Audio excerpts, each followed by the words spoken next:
হরে কৃষ্ণ ভক্তগণ, আজ বলবো যোগিনী একাদশীর ব্রত মাহাত্ম্য কথা ও একাদশী ব্রত পালনের তারিখ ও পরদিন পালনের সময়সূচি। তাই সঙ্গে থাকুন।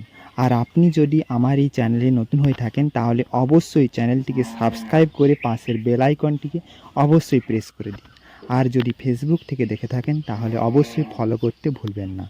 তাহলে চলুন শুরু করা যাক যোগিনী একাদশীর মাহাত্ম্য কথা। ব্রহ্মবৈবর্ত পুরাণে আষাঢ় মাসের কৃষ্ণপক্ষের একাদশী ব্রত মাহাত্ম্য যুধিষ্ঠির শ্রীকৃষ্ণ সংবাদরূপে বর্ণিত আছে। যুধিষ্ঠির বললেন, হে বাসুদেব, আষাঢ় মাসের কৃষ্ণপক্ষিয়া একাদশী মাহাত্ম্য কৃপাপূর্বক আমাকে বলুন। শ্রীকৃষ্ণ বললেন, হে মহারাজ, সকল পাপ বিনাশিনী ও মুক্তিপ্রদ এই উত্তম ব্রতের কথা বলছি, আপনি শ্রবণ করুন। আষাঢ় মাসের কৃষ্ণপক্ষিয়া একাদশী যোগিনী নামে খ্যাত। মহাপাপ নাশকারী এই তিথি ভবসাগরে পতিত মানুষের উদ্ধার লাভের একমাত্র নৌকাস্বরূপ। ব্রত পালনকারীদের পক্ষে এটি সর্বশ্রেষ্ঠ ব্রত বলে প্রসিদ্ধ। এই প্রসঙ্গে আপনাকে একটি পবিত্র পৌরাণিক কাহিনী বলছি। অলকানগরে শিবভক্ত পরায়ণ কুবের নামে এক রাজা ছিল। তিনি প্রত্যহ শিব পূজা করতেন। তার হেমমালী নামে একজন মালী ছিল। প্রতিদিন শিব পূজার জন্য মানস সরোবর থেকে সে ফুল তুলে যক্ষরাজ কুবেরকে দিত। বিশালাক্ষী নামে হেমমালীর এক পরম রূপবতী পত্নী ছিল। সে তার সুন্দরী পত্নীর প্রতি অত্যন্ত আসক্ত ছিল। একদিন সে তার স্ত্রীর প্রতি কামাসক্ত হয়ে পড়ল। রাজভবনে যাওয়ার কোথাও ভুলে গেল। বেলা 2 প্রহর অতীত হলো। অর্চনের সময় চলে যাচ্ছে দেখে রাজা ক্রুদ্ধ হলেন। মালির বিলম্বের কারণ অনুসন্ধানে এক দূত প্রেরণ করলেন। দূত এসে রাজাকে বলল সে গৃহে স্ত্রীর সাথে আনন্দে মত্ত। দূতের কথা শুনে কুবের অত্যন্ত রেগে তখন মালিকে তার সামনে হাজির করতে আদেশ দিল।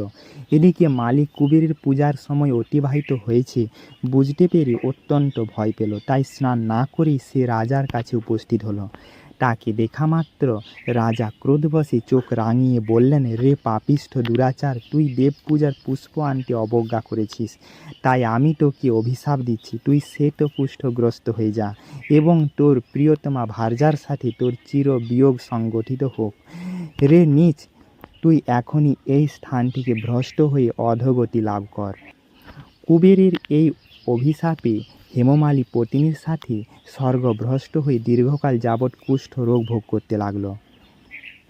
রোগের যন্ত্রণায় দিন অথবা রাত্রে কখনোই সে সুখ পেত না। এভাবে শীত গ্রীষ্মে প্রচণ্ড বেদনায় বহু কষ্টে সে জীবনযাপন করতে লাগল। কিন্তু দীর্ঘদিন মহাদেবের অর্চনের ফুল সংগ্রহের সুকৃতি ফলে সে শাপগ্রস্ত হয়েও বৈষ্ণব শ্রেষ্ঠ শিবের বিস্মরণ কখনও হয়নি।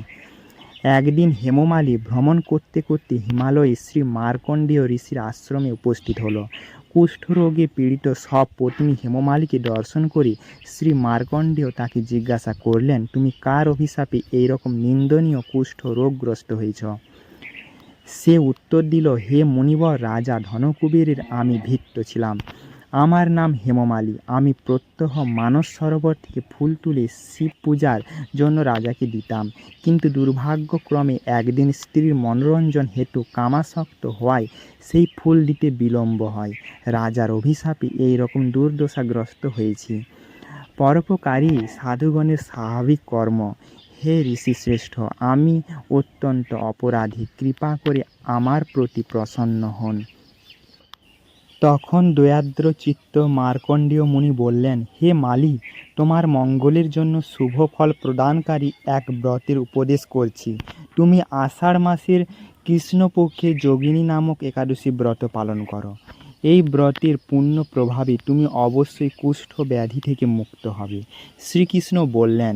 ঋষির উপদেশ শ্রবণ করে হেমমালী তাকে প্রণাম জানালো। পরে অত্যন্ত আনন্দে ঋষির আদেশ মতো নিষ্ঠার সঙ্গে যোগিনী একাদশী ব্রত পালন করল। এইভাবে হেমমালী সমস্ত রোগ থেকে মুক্ত হলো ও পত্নীসহ সুখে জীবনযাপন করতে লাগলো।